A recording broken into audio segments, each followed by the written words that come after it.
No compromise. உங்க சைடுலயும் எங்க சைடுலயும். GT Holidays, South India's #1 travel brand. அசலானது ஸ்பெஷலானது குலாஸ் நாட்டு சர்க்கரை. மணப்பெண்ணின் பிரத்யேகமான திருமணம் விவாஹா தி சென்னை சில்க்ஸ். பேச்சுலர் எனக்கு ரொம்ப ஆச்சரியமா இருக்கும். ஹீரோ அப்படின்னாலுமே எனக்கு வந்து ஒரு நெகட்டிவ் ஷேட் கிரே ஷேட் ஒரு கிரே ஷேட் அப்படின்ற அந்த ஒரு விஷயம் இருக்கு. அதுவும் ஒரு விமன் ஒரு பார்வையிலேருந்து அது ஒரு கிரே ஷேட் அப்படிங்கும்போது அதை பலரும் விரும்ப மாட்டாங்க ஹீரோஸ் அப்படிங்கும்போது அதை நீங்கள் எந்த விதத்தில் ஓகே இதை நம்ம பண்ணுவோம் தைரியமா அப்படின்ற அந்த ஒரு விஷயம் பண்ணீங்க. மாடர்ன் சினிமாவில் வந்து நீங்கள் ரொம்ப நல்லவங்களாகவே இருக்கிறது அப்படின்றது வந்து ஐ ஃபீல் தட்ஸ் அது ஒரு ஓல்ட் ஸ்கூலாக நான் ஃபீல் பண்ணுறேன். என்னோட first place GBU, second place Mark Antony, third place தெரி, ஃபோர்த் பிளேஸ் அசுரன், ஃபிஃப்த் பிளேஸ் எனக்கு இன்னொரு பேர் இருக்குது. இது அஞ்சும் எனக்கு பிடிச்ச title card placement and BGM works. உங்களுக்கு இதை நீங்கள் ரேங்க் பண்ணணும் அப்படின்னா நீங்கள் எப்படி ரேங்க் பண்ணுவீங்க? நான் இதை இப்படி ரேங்க் பண்ணியிருக்கேன். அசுரன், தெரி, GBU, எனக்கு இன்னொரு பேர் இருக்குது Mark Antony. But good bad ugly வந்து லோக்கல் மாஸாக பண்ண போகிறேன். இந்த மாதிரி ஒரு நானாக ஒரு மைண்டில் ஒரு ஃப்ரேம் பண்ணி இது எப்படி பண்ணலாம் அப்படின்னு டிசைட் பண்ணுறது. நீங்கள் அந்த சீனை பார்த்துட்டு அதுக்கப்புறம் BGM கம்போஸ் பண்ணுறதா? ஏன்னா இப்போ நீங்கள் அசுரனில் போட்டிருக்க BGM வந்து அவரும் ஸ்லோ மோஷனில் வாக் பண்ணிட்டு வருவார். அதுக்கேற்ற மாதிரி BGMமும் ரொம்ப ஸ்லோவாக ஸ்டடி. விஷுவல் பார்த்து தான் போகுது. விஷுவல் பார்த்து தான் போகுது. ஓகே. GBயும் விஷுவல் பார்த்து தான், தெரியும் விஷுவல் பார்த்து தான். வணக்கம் GV பிரகாஷ் அவர்களே. வணக்கம். எப்படி இருக்கீங்க? நல்லா இருக்கேன். Okay. First of all Blackmail trailer பார்த்தேன். எனக்கு ரொம்ப ரொம்ப பிடிச்சிருந்தது. எல்லாருக்கும் ஒரு டெம்ப்ளேட் அப்படின்ற அந்த ஒரு விஷயம் இருக்கும். படம் செலக்ட் பண்ணுறதா இருக்கட்டும், நம்மளோட அடுத்த படம் இதுவாக இருக்கணும் அப்படின்னு சொல்லிட்டு. உங்களுக்குன்னு அந்த மாதிரி ஏதாவது ஒரு டெம்ப்ளேட் இருக்குது, நான் இப்படி தான் பண்ணுறேன் அப்படின்னு ஏதாவது சொல்லுவீங்களா நீங்கள்? அப்படி எதுவுமே இல்லை. என் கேரக்டர்ஸ் யதார்த்தமாக இருக்கணும்னு நினைப்பேன். ஓகே. பட் ஜானர் கன்ஃபார்மாக வேறு பண்ணணும். இப்போ போன படம் நான் ஒரு ஃபேண்டசி அட்வென்ச்சர் பண்ணேன் கிங்ஸ்டனில், வேறு ஒரு வேர்ல்டு இருந்துச்சு. அதுக்கு முன்னாடி ஒரு சயின்ஸ் ஃபிக்ஷன் பண்ணேன் அடியேன்னு. அப்புறம் கல்வன் ஒரு ஃபாரஸ்ட் அட்வென்ச்சர் படம் பண்ணேன். ஸோ எனக்கு I want to shift lot of genres. So நிறைய ஜானர் ட்ரை பண்ணோம், புதுசான ஜானர்ஸ் ட்ரை பண்ணோம் அப்படின்னு நினைக்கிறேன். ஓகே. இப்போது நிறைய டேரக்டர்ஸ் சொல்லி கேள்விப்பட்டிருக்கேன், இந்த ஹீரோஸ்க்கு இந்த மாதிரியான விஷயங்கள்லாம் ரொம்ப பிடிக்கும் அப்படின்ற அந்த ஒரு விஷயம். அந்த மாதிரி உங்களுக்குன்னு ஏதாவது ஒரு விஷயம் ஸ்டேபிளாக இருக்கா? அதாவது எனக்கு இந்த விஷயம் எனக்கு ரொம்ப பிடிச்சிருந்தா நான் பண்ணிடுவேன் அப்படின்ற மாதிரி ஏதாவது இருக்கா? ஒரு ஸ்டோரி கேட்கும்போது நரேட் பண்ணும்போது எனக்கு அதான் ஜானர் டிஃப்ரெண்ட்டாக இருக்கணும். அடுத்தடுத்த படங்கள் எனக்கு ஜானர் டிஃப்ரெண்ட்டாக இருக்கணும், கேரக்டர் டிஃப்ரெண்ட்டாக இருக்கணும். எனக்கு அந்த வெரைட்டி தான் என்னுடைய இன்ட்ரெஸ்டிங் பாயிண்ட்டாக நான் ஃபீல் பண்ணுறேன். எனக்கு அது அப்போ தான் அந்த வேர்ல்டுக்குள்ளே நான் போகும்போது எனக்கு ஒரு எக்ஸைட்மெண்ட் இருக்கும். ஓகே, இது புதுசான ஜானர், இப்படி ஒரு வேர்ல்டுக்குள்ளே இருக்கும் அப்படின்னு. ஓகே. இப்போது பிளாக்மெயில் மாதிரியான ஒரு த்ரில்லர் அப்படிங்கும்போது, ஒரு த்ரில்லர் கான்செப்ட் அப்படிங்கும்போது படம் பார்க்கும்போது ஓகே. பட் ஒரு நெரேஷனில் எப்படி நீங்கள் ஜட்ஜ் பண்ணுவீங்க? ஓகே, இது வந்து நான் இது படித்தேன். எனக்கு ஸ்கிரிப்ட் வந்து ஃபஸ்ட்டு ஒரு ஃபுல் ஒரு 6 பேஜர் கொடுத்தாரு. நான் படித்தேன், ரொம்ப சுவாரஸ்யமாக இருந்துச்சு. தமிழ் எழுதி அம்சந்தார். ஓகே. ஸோ அதை படித்தது வந்து எனக்கு ரொம்ப இன்ஸ்பைரிங்காகவும் ரொம்ப எக்ஸைட்டிங்காக இருந்துச்சு. அதோடைய ஸ்க்ரீன் ப்ளே ஃபார்மேட்டும் அதோடைய வாட் நெக்ஸ்ட் அப்படின்ற ஃபேக்டர் எனக்கு நல்லா இருந்துச்சு. அந்த எழுத்தில் ஒரு இன்ட்ரெஸ்டிங்காக இருந்துச்சு. அதுலேருந்து தான் எடுத்தேன். ஒரு ஸ்டோரி நம்ம படிக்கிறோம் அப்படிங்கும்போது உங்களோட அந்த இம்பேக்ட், அதாவது அந்த டேரக்டர் முந்தனைய படம் இப்போ 20,000 கண்கள் இந்த மாதிரி ஒரு 2 படம் பண்ணியிருக்காரு அப்படிங்கும்போது முந்த படத்தோட இம்பேக்டை நீங்கள் வச்சுட்டே தான் அந்த ஸ்டோரியை படிப்பீங்களா, இல்லை ஃப்ரெஷ்ஷாக ஒரு படத்தில்? நான் என்ன தான் பார்ப்பேன். நான் அந்த ஃபிலிமில் இருக்கும்போது எனக்கு அது புதுசாக இருக்கா, அது வந்து எனக்கு அது ஒரு புதுசான ஒரு எக்ஸ்பீரியன்ஸை தருதானா, நான் இந்த ஜானர் நான் படம் பண்ணலை. ஸோ இப்படி ஒரு ஜானரில் எனக்கு படம் வரும்போது சரி நம்ம ஒரு மிஸ்ட்ரி த்ரில்லர் பண்ணல, லெட்ஸ் டூ திஸ் அப்படின்னு சொல்லிட்டு அக்செப்ட் பண்ணி இப்படி பண்ணேன். ஓகே. இப்போது எனக்கு ரொம்ப ஆச்சரியமாக இருக்குது உங்களோட அந்த ஸ்டோரி செலெக்ஷனில் பேச்சுலர் எனக்கு ரொம்ப ஆச்சரியமாக இருக்கும். அதில் நீங்கள் ஹீரோ அப்படின்னாலுமே எனக்கு வந்து ஒரு நெகட்டிவ் ஷேட் கிரே அப்படி ஒரு கிரே ஷேட் அப்படின்ற அந்த ஒரு விஷயம் இருக்குது. அதுவும் ஒரு விமன் ஒரு பார்வையிலேருந்து அது ஒரு கிரே ஷேட் அப்படிங்கும்போது அதை பலரும் விரும்ப மாட்டாங்க ஹீரோஸ் அப்படிங்கும்போது அதை நீங்கள் எந்த விதத்தில் ஓகே இதை நம்ம பண்ணுவோம் தைரியமா அப்படின்ற அந்த ஒரு விஷயம் பண்ணீங்க? எப்படி சொல்கிறது, மாடர்ன் சினிமாவில் வந்து நீங்கள் ரொம்ப நல்லவங்களாகவே இருக்கிறது அப்படின்றது வந்து ஐ ஃபீல் தட்ஸ் அது ஒரு ஓல்ட் ஸ்கூலாக நான் ஃபீல் பண்ணுறேன். ஓகே. இப்போ ஒரு ஃபஹத் வந்து ஒரு நெகட்டிவ் ஷேட்ஸ் பண்ணுறாரு, ஒரு இதுவாக பண்ணுறாரு. சேது வந்து நெகட்டிவ் ஷேட்ஸ் ஈவில் ரோல்ஸ் பண்ணுறாரு, தனுஷ் சார் பண்ணுறாங்க. ஸோ அந்த மாதிரி எனக்கு ஐ ஃபீல் அந்த மாதிரி டிஃப்ரெண்ட் ஷேட்ஸ் காமிக்கணுன்றது அப்படி நான் எடுத்தேன் அந்த படத்தை. ஏன் அதை நான் கேட்குறேன்னா, இப்போ நீங்கள் சொன்ன அந்த எக்ஸாம்பிள்ஸ் எல்லாமே நெகட்டிவ் ஷேடில் வந்து ஒரு மாசான ஒரு நெகட்டிவ் ஷேட் இருக்கும். அவங்க நிறைய விஷயங்களை ஒரு கொலை பண்ணுறதா இருக்கட்டும், ஒரு மாசான ஈவில் திங்ஸ் பண்ணுற ஒரு விஷயமா இல்லை. பட் இது வந்து கும்பலாங்கி நைட்ஸில் மாஸ் இருக்காது. ஓகே. அது ரொம்ப ஒரு மாதிரி ஈவிலிஷாக தான் பண்ணியிருப்பாரு. ஓகே. நீங்கள் கும்பலாங்கி நைட்ஸ் பார்த்தீங்கன்னா அது ஒரு மாசாக இருக்காது. ஆமாம் எல்லாரையுமே வந்து அவர் டார்ச்சர் தான் பண்ணுவார் அந்த கேரக்டரில், லைக் அந்த ரோல் அந்த இதில் அந்த படத்துக்குள்ள. ஸோ ஐ ஃபீல் நவாசுதீன் சித்திகா இருக்கட்டும், everyone are doing some different shades. அது ஒரு மாதிரி புதுசாக இருந்துச்சு, அதனால எடுத்து பண்ணேன். ஓகே. எனக்கு நிறைய படங்கள் அப்படிங்கும்போது அடுத்தடுத்து படங்கள் பண்ணுறீங்க, இந்த பக்கம் வந்துட்டு பாட்டு பாடுறீங்க, வேறு மியூசிக் டைரக்டர்ஸும் நீங்கள் பாடுறீங்க, நிறைய கம்போஸ் பண்ணுறீங்க. அப்படிங்கும்போது எப்படி இந்த டைம் மேனேஜ்மெண்ட் அப்படின்ற அந்த ஒரு விஷயம் எப்படி பண்ணுறீங்க? ஸ்கெட்யூலிங் தான். ஸ்கெட்யூலிங்கை கரெக்டாக ஃபாலோ பண்ணணும். நம்ம பேக்லாக்ஸ் வைக்கக்கூடாது. அப்புறம் வந்து விஷயத்தை தள்ளி போடக்கூடாது. இப்போ ஒரு ஒர்க் இருக்குன்னா அந்த ஒர்க் அப்போவே பண்ணிடணும். அது நீங்கள் தள்ளி போட பைலப் ஆகிட்டே வந்து உங்களுக்கு மேலே நிற்கும். ஸோ அதனால் அந்த ஒர்க்கை வந்து கரெக்டாக டைமில் முடிச்சிடணும். ஓகே. ஏன்னா சில ஆல்பம் சாங்ஸ் கூட நீங்கள் பாடியிருக்கீங்க. ஐ மீன் வெளில வந்துட்டு ஒரு டெபியூ மியூசிக் டைரக்டர்ஸாக இருக்கட்டும், ஒரு டெபியூ டீமாக இருக்கட்டும், ஒரு இண்டிபெண்டன்ட் சாங்ஸ் கூட நீங்கள் பாடி கொடுக்குறீங்க. அப்படிங்கும்போது இதெல்லாம் என்ன காரணத்துக்காக, என்ன ரீசனுக்காக நீங்கள் பண்ணுறீங்க? யங்ஸ்டர்ஸ் கூட ஒர்க் பண்ணணும். ஒரு கம்போசர் கூட ஒர்க் பண்ணால் எனக்கு ஒரு புது எக்ஸ்பீரியன்ஸு. அவங்க ஒரு புது டியூன் எடுத்துகிட்டு வராங்க. எனக்கு அது பாடும்போது ஒரு ஐ ஃபீல் வேற ஒருத்தர் மியூசிக்கில் அந்த பாடும்போது எனக்கு ஓகே எப்படி இருக்குது, ஓகே புதுசாக ஒன்று ட்ரை பண்ணுறேன் அப்படின்னு. ஓகே. இப்போது நிறைய பேர் கூட நம்ம ஒர்க் பண்ணுவோம். நான் பொதுவாகவே இது நிறைய மியூசிக் டேரக்டர்ஸாக இருக்கட்டும், டேரக்டர்ஸாக இருக்கும் பார்க்குறேன். பர்டிகுலராக ஒரு பர்சன் கூட ஒர்க் பண்ணுறதுக்கு வந்து அவங்க ரொம்ப என்ஜாய் பண்ணுவாங்க. அவங்களோட அவுட்கம் வந்து ரொம்ப சூப்பராக வரும். எனக்கு அது பர்டிகுலராக பார்க்கும்போது நீங்கள் ஆதிக் ரவிச்சந்திரன் கூட ஒர்க் பண்ணுறதா இருக்கட்டும், தனுஷ் அவர்களோட படத்தில் ஒர்க் பண்ணுறதா இருக்கட்டும், ரொம்ப ஸ்பெஷலாக இருக்குது. இது எப்படி நடக்குது? நிறைய பேருக்கு அந்த மாதிரியான ஒரு விஷயம் இருக்குது. அவங்க ஒருத்தர் கூட போனால் மட்டும் அப்படி மேபி சிங்க். அதாவது ஆதிக்கூட நான் 2 படம் தான் பண்ணியிருக்கேன். வெற்றியோட தான் நான் வந்து ரொம்ப 7-8 படங்கள், விஜயோட 7-8 படங்கள், தனுஷ் சாரோட ஒரு ஆல்மோஸ்ட் 9 to 10 ஃபிலிம்ஸ். ஸோ இவங்க கூட தான் இன்னும் ட்ராவல் பண்ணியிருக்கேன்.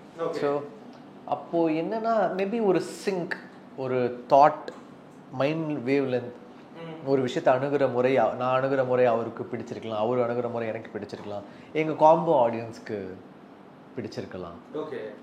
அப்படி தானே ஒரு விஷயம் ஒர்க் அவுட் ஆகுது. ஓகே. இப்போ ஃபஸ்ட்டு படமே பார்த்தீங்கன்னா நானும் வெற்றி தனுஷ் பண்ண படம் வந்து பொல்லாதவன். அது ஒரு மாஸ்டர் பீஸ்.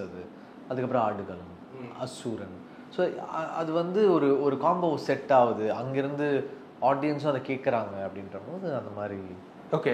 இப்போது அந்த ஒரு கொலாப் இருக்குல்ல, எனக்கு வந்துட்டு ரீசெண்ட் டைம்ஸில் நான் ரொம்ப பேங்காக பார்த்தது அப்படின்னா, நீங்களும் செல்வராகவும் சாரும் சேர்ந்து மென்டல் மனதில் அப்படின்ற அந்த ஒரு விஷயம், அந்த ப்ராஜெக்ட் பற்றி சொல்லுங்களேன். எனக்கு அந்த போஸ்டர்ஸே ரொம்ப பிடிச்சிருந்தது. நான் 2 படம் தான் பண்ணியிருக்கேன் செல்வா சாரோட. 2மே என் கிளாசிக்ஸ். அதாவது இன்னி வரைக்கும் மயக்கமான மியூசிக், 1001 மியூசிக், 2மே பார்த்தீங்கன்னா கிளாசிக். அதுக்கப்புறம் இப்போ சேர்றேன். திருப்பி ரொம்ப எக்ஸைட்டிங்காக ஒரு ஃப்ரெஷ்ஷான ஆல்பமாக இருக்கும், ஃப்ரெஷ்ஷான ஃபிலிமாக இருக்கும். நானே ப்ரொடியூஸ் பண்ணுறேன். ஸோ எனக்கு ரொம்ப எக்ஸைட்டடாக தான் இருக்கேன் அந்த ஃபிலிம் பொறுத்த வரைக்கும். அதோடைய ஆடியோவாகவே ரொம்ப எக்ஸைட்டிங்காக இருக்குது. ஓகே. இப்போ நீங்கள் இதை ப்ரொடியூஸ் பண்ணுறீங்க அப்படிங்கும்போது எனக்கு மதியான கூட்டம் ஞாபகம் வருது. ஏன்னா மதியான கூட்டம் வந்து அதோட ப்ரொடியூசர் ஜிவி பிரகாஷ் அப்படின்னு நம்ம பார்க்கும்போதே எனக்கு ஒரு டோட்டல் கான்ட்ராஸ்ட்டாக இருக்குது. அந்த படத்தோட சப்ஜெக்டாக இருக்கட்டும், அந்த படத்தோட மேக்கிங்காக இருக்கட்டும். அப்படிங்கும்போது அந்த படத்தை நீங்கள் கேட்டுட்டு இந்த படத்தை நம்ம ப்ரொடியூஸ் பண்ணலாம் அப்படின்னு சொல்லிட்டு எந்த மொமெண்ட்டில் நீங்கள் முடிவு பண்ணீங்க? அதோடைய அந்த இமோஷன்ஸும் அதோடைய அந்த பவரும் தான் எனக்கு அது இன்ட்ரெஸ்டிங்காக இருந்துச்சு. அந்த வேர்ல்டு, அந்த ஜானர், அந்த ஸ்லாங்கு, அந்த ஃபிலிம் வந்து எனக்கு அது ஒரு மாதிரி டார்க்கான ஒரு வேர்ல்டாக இருந்துச்சு. சரி ஓகே பண்ணலாம் அப்படின்னு ஒரு எக்ஸைட்டிங்காக இருந்துச்சு. ஓகே. எனக்கு மியூசிக் டைரக்டர்ஸோட அந்த ஒர்க்கிங் ஸ்டைல் ஒவ்வொருத்தருக்கும் ஒவ்வொரு மாதிரி இருக்கும். அப்படிங்கும்போது ஒரு சுச்சுவேஷனை நம்ம கேட்குறோம், இதுக்கு இந்த மாதிரியான ஒரு மியூசிக், இந்த நிறைய பேர் நான் கேட்கும்போது சில பிளேசஸ்லலாம் போய் ஒர்க் பண்ணுவோம் அப்படின்ற மாதிரிலாம் சொல்லுவாங்க. சில இடங்களுக்கு நாங்கள் போயிடுவோம் அப்படின்ட்டு. அந்த மாதிரி உங்களுக்கு ஏதாவது ஸ்டைல் இருக்கா? அப்படிலாம் கிடையாது. எனக்கு அந்த மொமெண்ட்டு தான், அந்த டைம், அந்த மொமெண்ட் என்னோட ஸ்பார்க். அந்த ஸ்பார்க் தான் டிசைட் பண்ணும் அந்த சாங் எப்படி இருக்க போகுது, என்ன இன்ஸ்பயர் எப்படி பண்ணுறாங்க அப்படிங்கிறத வச்சு தான் இருக்குது. ஓகே. எனக்கு வந்து ஒரு டைட்டில் கார்ட்ஸ் அப்படின்னு சொல்லிட்டு ஒரு 5 விஷயம், ஐ மீன் 5 படத்தோட டைட்டில் கார்டு எனக்கு ரொம்ப ரொம்ப ஃபேவரட் உங்களுடைய படங்களில். நான் அதை ரேங்க் பண்ணுறேன். அதில் ஏதாவது ஒரு ஆர்டரை நீங்கள் மாற்றணும் அப்படின்னா நீங்கள் என்ன சொல்வீங்க அப்படின்ட்டு. என்னோடய first place GPU, second place Mark Antony, third place தெரி, ஃபோர்த் பிளேஸ் அசுரன், ஃபிஃப்த் பிளேஸ் எனக்கு இன்னொரு பேர் இருக்குது. இது 5ம் எனக்கு பிடிச்ச title card placement and BGM works. உங்களுக்கு இதை நீங்கள் ரேங்க் பண்ணணும் அப்படின்னா நீங்கள் எப்படி ரேங்க் பண்ணுவீங்க? நான் இதை இப்படி ரேங்க் பண்ணியிருக்கேன். அசூரன், தெரி, ஜிபியு, எனக்கு இன்னொரு பேர் இருக்குது மாகாணி. பட் எல்லாமே ஒரு ஜானர். நான் இது சும்மா நான் ஒரு பிளேஸ்மெண்ட்டாக சொல்கிறேன் நான். Okay. But I think all are very unique. Okay. உங்களுக்கு ரொம்ப ரொம்ப பர்சனலாக ஃபேவரட்டான ஒரு ஆல்பம் அப்படின்னா உங்களோட ஒர்க்ஸில் உங்களுக்கே ரொம்ப ஃபேவரட் அப்படின்னா என்ன நீங்கள் சொல்லுவீங்க? நிறைய இருக்குது. மயக்கம் என்ன, மோஸ்ட் க்ளோசஸ்ட்னா மேபி வெயில் ஃபஸ்ட்டு ஃபிலிம்னால. வெயில் அப்படிங்க. இப்போது நிறைய கல்ச்சர், இந்த நிறைய பேர் ஓஎஸ்டி கேட்குறாங்க, அந்த விஷயங்கள்லாம் உங்களுக்கு ஒரு மியூசிக் டைரக்டராக உங்களுக்கு ஏதாவது ப்ரெஷராக இருக்குமா நிறைய விஷயம்? ஏன்னா நீங்கள் OST ரிலீஸ் பண்ணும்போது கூட நிறைய விஷயங்கள் மிஸ் ஆகுது. எங்கே எனக்கு அந்த பிஜிஎம் இதில் இல்லவே இல்லையா அப்படின்ற மாதிரிலாம் கேட்டுட்ருக்காங்க. ஸோ அவங்களுக்காக ஒரு விஷயத்தை பேக் பண்ணி மறுபடியும் நீங்கள் ஒரு யூடியூப்ல அப்லோட் பண்ணணும் அப்படிங்கிறது as a மியூசிக் டைரக்டராக உங்களுக்கு ஏதாவது ப்ரெஷராக இருக்குமா OST கேட்குறது? இல்லையே, நம்ம ஒர்க்கை கேட்குறாங்க. ஓகே, அதில் என்ன ப்ரெஷர்? அந்த ஒர்க்கை எடுத்து கொடுக்க வேண்டியதுதான். ஓகே, ஏன்னா அதை கொடுத்ததுக்கப்புறமும் சில விஷயங்கள் இல்லை அப்படின்னு சொல்லி கேட்குறாங்க. ஸோ அதை எந்த வகையில் நீங்கள் எடிட் பண்ணி நீங்கள் அதை கொடுக்குறீங்க? நமக்கு என்ன ஜூக் பாக்ஸ் சொல்லுவாங்க, இப்போ இத்தனை பிட்டு தான் வேணும், ஒரு 12 பிட்டு வேணும் அப்படின்றாங்கன்னா அந்த 12 விஷயத்தை தான் நம்ம ரெடி பண்ண முடியும். ஓகே, அது ஒரு கவுண்ட் இருக்கு, அவங்க இவ்வளோ கவுண்ட் வேணும் அப்படின்வாங்க. மேபி சம்டைம்ஸ் அதை கேட்குறாங்கன்னா ரிக்வஸ்ட் மேபி பண்ணி கொடுக்கலாம், தப்பு இல்லை. ஓகே, எனக்கு இப்போது அடுத்தது உங்களுடைய படங்கள் பராசக்தியாக இருக்கட்டும், இப்போ ரீசெண்டாக கூட வாடிவாசல் பற்றி பேசிகிட்டு இருக்காரு, சீக்கிரமே அதை பற்றி நான் அப்டேட் சொல்கிறேன் அப்படின்ட்டு இருக்காரு. அப்படிங்கும்போது அதை பற்றின ஏதாவது அப்டேட் நீங்கள் ஏதாவது ரிவீல் பண்ண முடியுமா? நீங்கள் டைரக்டர்கிட்ட தான் இதை கேட்கணும், இதை நீங்கள் என்கிட்ட கேட்கவே கூடாது. ஏன்னா ஒரு விஷயம் நடக்கலை அப்படிங்கிறது வந்து நம்ம ஷூட் போகிற வரைக்கும் நமக்கு தெரியாது. ஸோ அதை வச்சு நான் அப்டேட் சொல்ல விரும்பலை. அவங்க ஷூட் போகும்போது உங்களுக்கு தெரிய வரும். ஓகே, பர்டிகுலராக சில படங்களோட பாட்டும் சரி, அந்த பாட்டில் இருந்து சில பிஜிஎம்ஸ் எடுப்பாங்க. ஆனால் நீங்கள் உங்களோட சில ஒர்க்ஸ் பார்க்கும்போது பாட்டை தாண்டி நீங்கள் தனியாக பிஜிஎம் அப்படின்ற ஒரு விஷயத்த கம்போஸ் பண்ணுறீங்க. அப்படிங்கும்போது இது எப்படி பார்க்கலாம்? நாங்கள் பிஜிஎம்க்கு அவ்வளோ இம்பார்ட்டன்ஸ் கொடுக்குறேன்னு நீங்கள் பார்க்கலாம். என்ன சொல்கிறது, அது ஒரு ஐகானிக்காக ஒன்று இருக்கணும். அந்த படத்துக்குன்னு ஒரு இசை ஒன்று கேட்கும்ல. இப்போ அமரனில் லவ் பீட் வந்தோடனே இந்த அது வந்து அந்த படத்துக்காக போட்ட மியூசிக். அது இன்னைக்கு வந்து அவங்க சாரேகாமாவுடைய லோகோக்கே அந்த மியூசிக் மாற்றிட்டாங்க. ஸோ அது வந்து அது கேட்கும், அந்த படம் நம்ம கேட்கும்போது நம்ம அதை பண்ண வேண்டியதான். ஓகே, இப்போது மாஸ் பிஜிஎம்ஸோட ஒர்க்கிங் ஸ்டைல் எப்படி இருக்கும் உங்களுக்கு? ஐ மீன், நான் சில மாஸ் பிஜிஎம்ஸ் சில இது பார்க்கும்போது ஒரு ஆர்கெஸ்ட்ரா அப்படின்ற மாதிரியான ஒரு ஃபீல் எனக்கு சில ஏர்மன் சட்டை இருந்து அதை நான் நிறையா பார்த்துருக்கேன். அப்படிங்கும்போது உங்களோட அந்த மாஸ் பிஜிஎம்மோட ஒர்க்கிங் ஸ்டைல், அந்த மூடு எப்படி நீங்கள் செட் பண்ணுவீங்க? அது அந்த கேரக்டரோட ஃபயரை பொறுத்து தான் இருக்குது, அந்த ஷார்ட்டை பொறுத்து, அந்த கேரக்டர் அந்த ஆர்டிஸ்ட் வர்றதுலேருந்து நமக்கு என்ன ஃபீல் ஆகுதோ அதுலேருந்து தான் நான் பிடிப்பேன். ஓகே, நான் பேசிக்காக வாக்லேருந்து பிடிப்பேன். இப்போ அசுரனில் வந்து அந்த வாக் வரும்போது ஐ டிசைடட் ஓகே இது இப்படி தான் மாஸாக பண்ண போகிறேன் அப்படின்னு. ஓகே, தெரியும் வந்து சரி ஸ்டைலாக அதை நான் பண்ண போகிறேன். குட் பேட் அக்லி வந்து லோக்கல் மாஸாக பண்ண போகிறேன். இந்த மாதிரி ஒரு நானாக ஒரு மைண்டில் ஒன்று ஃப்ரேம் பண்ணி இது இப்படி பண்ணலாம் அப்படின்னு டிசைட் பண்ணேன். ஓகே, நீங்கள் அந்த சீனை பார்த்துட்டு அதுக்கப்புறம் பிஜிஎம் கம்போஸ் பண்ணுறதா? ஏன்னா இப்போ நீங்கள் அசுரனில் போட்டிருக்க பிஜிஎம் வந்து அவரும் ஸ்லோ மோஷனில் வாக் பண்ணிட்டு வருவார், அதுக்கேற்ற மாதிரி பிஜிஎம்மும் ரொம்ப ஸ்லோவாக ஸ்டடி. விஷுவல் பார்த்து தான் போட்டேன். விஷுவல் பார்த்து தான் போட்டேன். ஓகே, ஜிபியும் விஷுவல் பார்த்து தான் தெரியும், விஷுவல் பார்த்து தான் போட்டேன். ஓகே, இப்போது இதில் என்ன ஒரு விஷயம்னா, நீங்கள் கேரக்டர்ஸ்க்கு போடுறீங்களா இல்லை அந்த பர்சன்ஸ்க்கு போடுறீங்களா? இப்போ வந்து ஜிபியோ அஜித் சார் அவருக்கான அந்த மாஸ் அப்படின்ற அந்த ஒரு விஷயமா, இல்லை ஜிபியில் வர அந்த அஜித் சார் கேரக்டருக்கு அப்படியா? கேரக்டர் அது நமக்கு என்ன ஆரா கொடுக்குது அப்படின்ற போது ஜிபி வந்து அஜித் சார்ன்றது ஒரு அவருக்காக அதை பண்ணணும்னு தான் பண்ணேன். ஓகே, தெரியல விஜய் சார் அந்த இப்படி என்ன பண்ணது. அது ஒரு சிலது கதை பேஸ்டான ஃபிலிம்னா கதைக்கு பண்ணுவோம். ஓகே, சிலது ஸ்டார் பேஸ்டான மாஸ் ஃபிலிம்னா நம்ம அந்த ஆர்டிஸ்ட்டுக்கும் சேர்த்து பண்ணுவோம். Okay, done. ஓகே, ஓவரால் இந்த பிளாக்மெயில் படம் இன்னும் ரீசனுக்காக நீங்கள் வந்து பார்க்கலாம். தியேட்டர் மூவி அப்படின்னா நீங்கள் என்ன சொல்லுவீங்க? த்ரில்லர், வாட் நெக்ஸ்ட் அப்படின்ற ஃபேக்டர். அதுக்கப்புறம் ஒரு நல்ல இன்டர்வல் பிளாக் இந்த படத்தில், செம இன்டர்வல் பிளாக் ஒன்று இருக்குது. அதோடைய ஸ்க்ரீன் பிளே பேட்டர்ன், ரைட்டிங், ஒரு த்ரில்லர் ஃபிலிம் எல்லாருக்குமே எப்பவுமே த்ரில்லர் ஃபிலிம்ஸ் ஆடியன்ஸ்க்கு ஒரு இன்ட்ரெஸ்டிங் இருக்கும். ஸோ அது இருக்குன்னு நான் நினைக்கிறேன்.